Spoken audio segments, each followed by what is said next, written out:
मेरे प्यारे विद्यार्थियों, आज हम मेंसुरेशन पर कुछ मिसलेनियस क्वेश्चन को हल करेंगे। चूँकि परीक्षा निकट आ रही है, इसलिए मेरा विचार आया कि कुछ मेंसुरेशन के प्रश्न ऐसे हल किए जाएं जो परीक्षा के दृष्टिकोण से अच्छे हों। तो विद्यार्थियों, इन प्रश्नों को आप ध्यान से देखिए, समझिए और इसी प्रकार के अन्य प्रश्न भी आप करते रहिए। यही मेरी आपसे अपेक्षा। पहला प्रश्न है, एक 12 मीटर धातु घनाकार टुकड़े को गलाकर 3 छोटे घन बनाए जाते हैं जिनके माप 6 मीटर 8 मीटर है। तो तीसरे छोटे घन का वक्रपृष्ठ सरफेस एरिया ज्ञात कीजिए। विद्यार्थी, इसमें धातु का आयतन निकाल लीजिए। 12 क्यूब बराबर 1728 मीटर क्यूब हो जाएगा। पहले छोटे घन का आयतन हो जाएगा 6 क्यूब बराबर 216 मीटर क्यूब हो जाएगा। दूसरे छोटे घन का आयतन हो जाएगा 8 क्यूब बराबर 512 मीटर क्यूब हो जाएगा।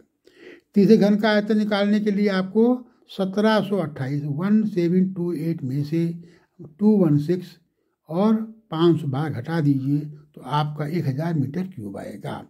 अर्थात जो तीसरा घन बनता है उसका आयतन इतना मिल गया मेरे, वो 1000 क्यूबिक मीटर। तो इसका घनमूल निकाल लीजिए, 10 मीटर आएगा। तो तीसरे घन का पृष्ठ निकालना है तो ये 6L स्क्वायर होता है। 6 उसमें फलके होती हैं तो उनका जो इस एक का एरिया होता है वो L स्क्वायर होता है। घन में सब भुजाएं बराबर हो जाती हैं, इसलिए उसका एरिया हो जाएगा 6 × 10 स्क्वायर बराबर 600 मीटर स्क्वायर। दूसरा प्रश्न है, 3 सेंटीमीटर शंकु का आयतन 4 घन सेंटीमीटर है और वक्रपृष्ठ हमारा 10 वर्ग सेंटीमीटर है। शंकु की तिर्यक ऊंचाई और आधार की त्रिज्या में अनुपात ज्ञात कीजिए।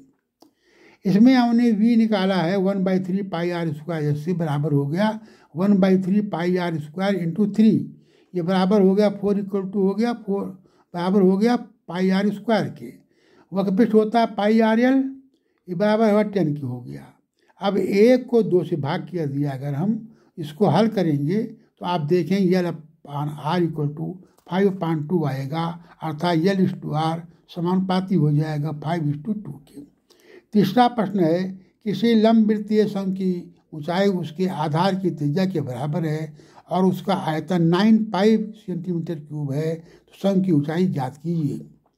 शंकु की ऊंचाई h बराबर है आधार की त्रिज्या r के, इसलिए 1/3 पाई r स्क्वायर h बराबर हो जाएगा 9 पाई के। तो जहाँ पर r उसकी h कर दिया हमने, तो h की वैल्यू हमारी आ जाएगी 3 सेंटीमीटर की। चौथा प्रश्न में लिया है, किसी वृत्त का की परिधि 44 सेंटीमीटर है तथा उसके अर्धवृत्त की परिमाप ज्ञात करना है। विद्यार्थियों, 2 पाई r बराबर 44 की हो गया है। इससे आप r का मान निकालें 7 सेंटीमीटर आ जाएगा। अर्धवृत्त परिमाप के अंदर आधा तो आपका परिधि हो जाएगा 22 सेंटीमीटर की, और जो आपका त्रिज्या है उसका दूना या और जोड़ दीजिए 22 + 7 + 7 बराबर 36 सेंटीमीटर हो जाएगा। ये इसका परिमाप हो जाएगा। पांचवा प्रश्न में लिया है, एक आयत की लंबाई में 40% वृद्धि होती है, चौड़ाई में 20% की कमी कर दी जाती है, तो उसके क्षेत्रफल में क्या प्रभाव पड़ेगा।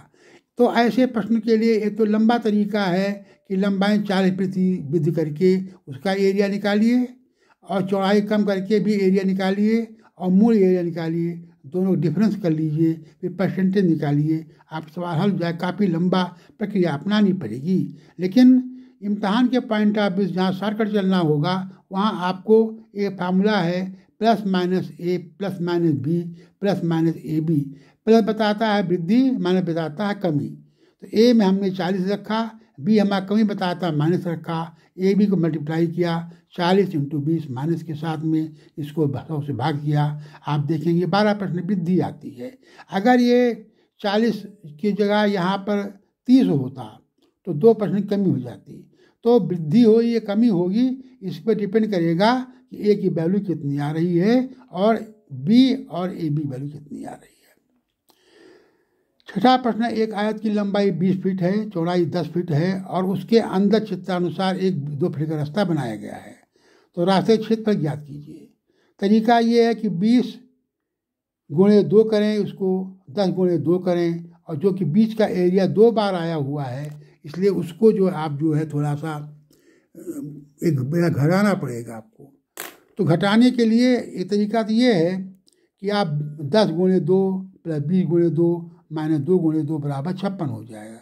दूसरा तरीका ये है 20 गुणे 2 करिए, 10 में से 2 कम करके 8 हो जाएगा, 2 से गुणा कर दीजिए 16 आ जाएगा, इसको जोड़ दीजिए। 7वां प्रश्नोत्तर के सम के चित्रानुसार उसका वक्रपृष्ठ आयतन ज्ञात कीजिए। चित्र में दे रखा है कि AC बराबर 5√2 के है और त्रिज्या हमारी AO बराबर 5 के है। तो H इक्वल टू OC का मान निकालना है, तो OC बराबर हो जाएगा हमारा 5 सेंटीमीटर की। वक्रपृष्ठ बराबर होता है पाई RL के, पाई इंटू 5 बराबर 25√2 पाई की। ये हमारा वक्रपृष्ठ हो जाएगा। आयतन का फार्मूला होता है 1/3 पाई R स्क्वायर H के। इसमें आप 1/3 पाई स्क्वायर 5 के स्क्वायर इंटू 5 सॉल्व करेंगे, 125/3 सेंटीमीटर क्यूब हो जाएगा। इस प्रकार से हमने 7 प्रश्न हल किए हैं। ये विविध प्रकार के हैं। ऐसे प्रश्न आपके इस प्रकार के प्रश्न या ऐसे प्रश्न आपके परीक्षा में आएंगे, इसलिए विद्यार्थियों इन प्रश्नों को बहुत ध्यान से हल करते रहिए। इस प्रकार के अन्य प्रश्न हैं, उनको भी हल करते रहिए। धन्यवाद विद्यार्थियों।